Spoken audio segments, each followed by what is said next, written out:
nga, sabihin nyo magingay sila. Oh, kalat-kalat eh, no?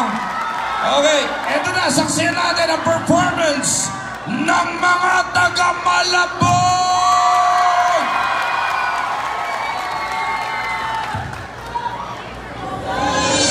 Mga tagli-tagling alamat sa bayan ng Tambong.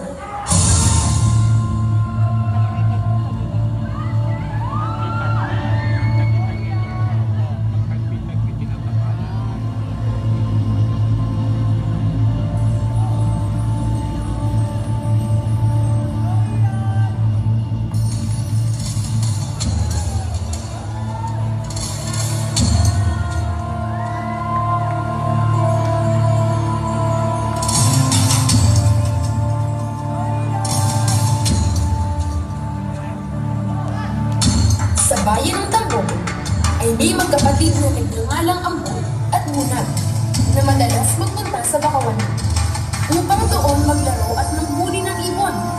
Kung minsan, sila rin ay nagtatanim ng bakawang dampalit mula sa bunga nito. Sa nasabing bakawanan ay may naninira ang diwata at isang katalon kasama ang mga alam ng ilog at bakawanan na siyang nangangalaga dito.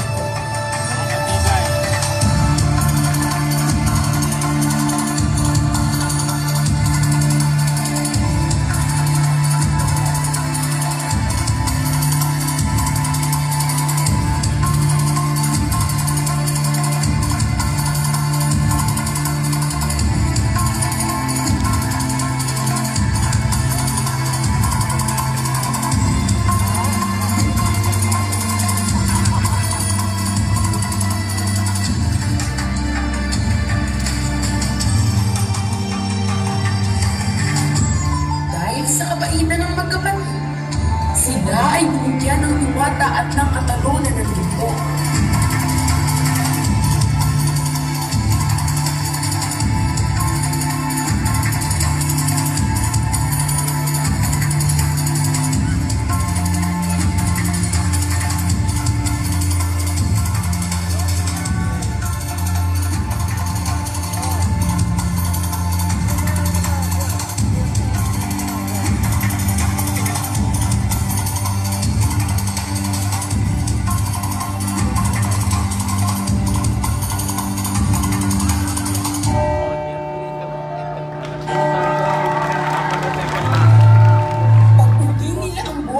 Sa kanilang layo ay tumambad ang kabi-kabilang pagpapahirap ng mga mananakop na Kastila sa kanilang mga kanayon.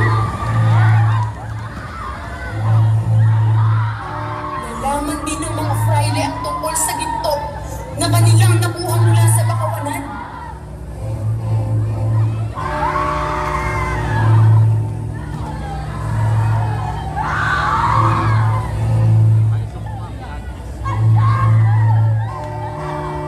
Upang hindi makuha sa kanilang ginto, ay itinago ito ni Ambo. Nang makita ng mga fraile sa bulag, ay pilit nilang kinuha ang ginto. Ngunit wala silang nakuha dito.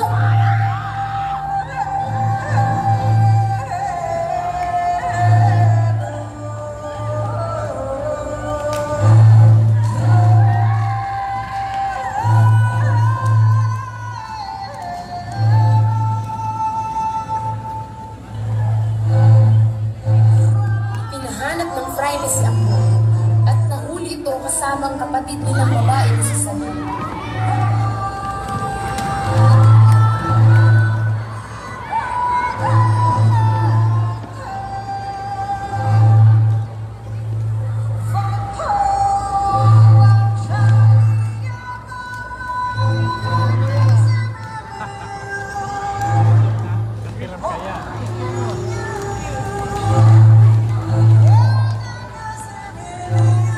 Sinabi ng fraile na ibigay sa kanya ang ginto kapalit ng kanilang kalayaan.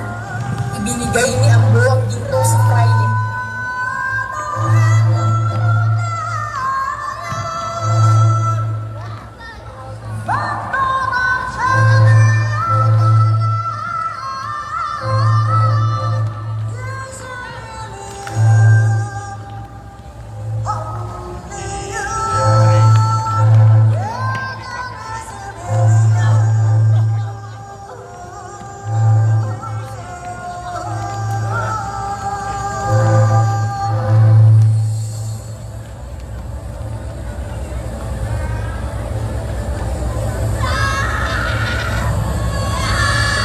Inagaw ito ni Bunag sa fraile at tumakas. Tinawag ng fraile ang mga gwardya sibil at sinabing linakawan ni Bunag ang simbahan.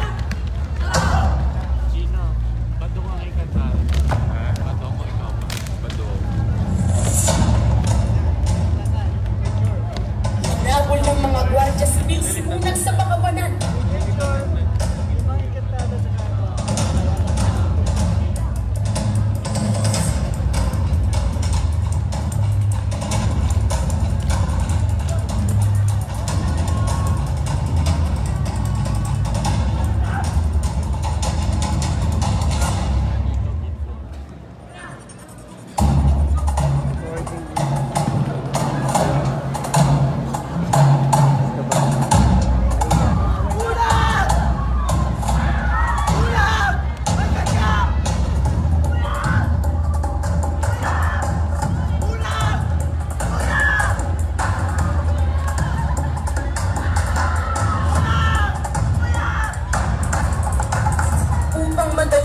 Makita ang bata, ay sinulog nila ang mga bakawan.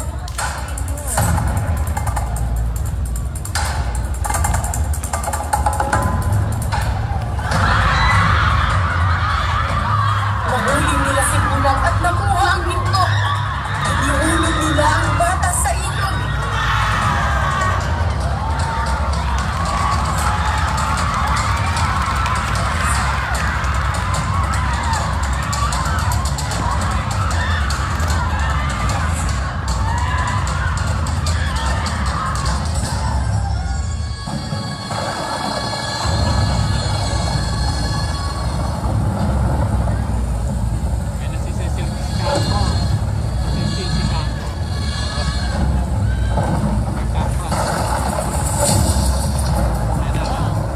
Makita ng Diwata ang kalunos-lunos na nangyari sa bakawanan, ay nanangis siya. Lumuha ang Diwata at lumuhos ang malakas na ulan.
Pag-upa ng ulan, ay hinanap ni Ambo si Bunag. Sa kanyang paghahanap, ay nakita siya ng mga ada ng ilog at ibinigay sa kanya ang ginto.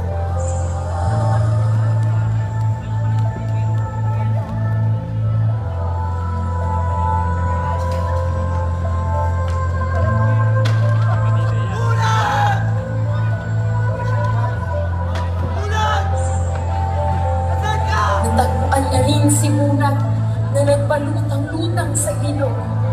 Nakasakay mula sa isang malaking sanga ng punong kahoy.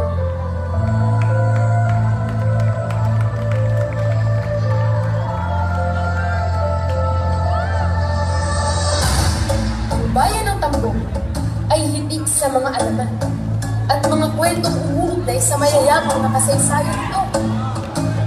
Sinasabing ang tumulong kila Ambo at Bunag na si Catalonan ay ang Impong Maria na pangunahing imahe ng simbahang Atipay.